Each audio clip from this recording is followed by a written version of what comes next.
Бүгінде қаланы кешенді дамытудың 2019-2023 жылдарға арналған жоспары әзірленген. Оған сәйкес алдағы 5 жылда қала 7 триллион теңге бюджетке табыс түсіруі тиіс. Бұл жөнінде толығырақ осы қалалық мәслихаттың депутаты Ақылбек Қожағұлынан сұрап білсек.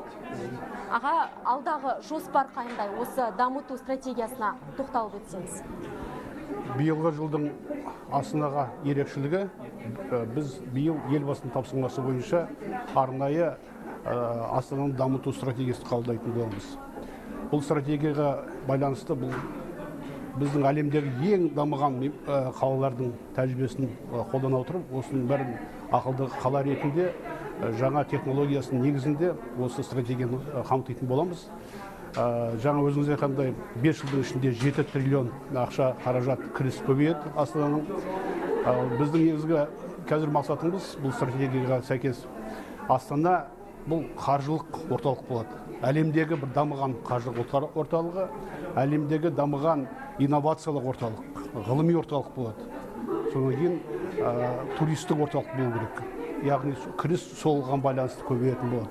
Бұл тек қана бюджеттің ақшасы емес, көбінесе сол шетелдің инвестициясының арқасында келетін қаражат. Ал енді елбасының тапсырмасы бар.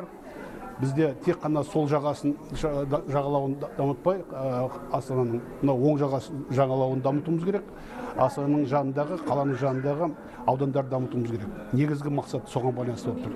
Яғни қарапайым сөзбен айтқанда, әрбір Астананың тұрғындарына, әрбір Астанаға келетін қонақтарға тиісті жағдай жасау.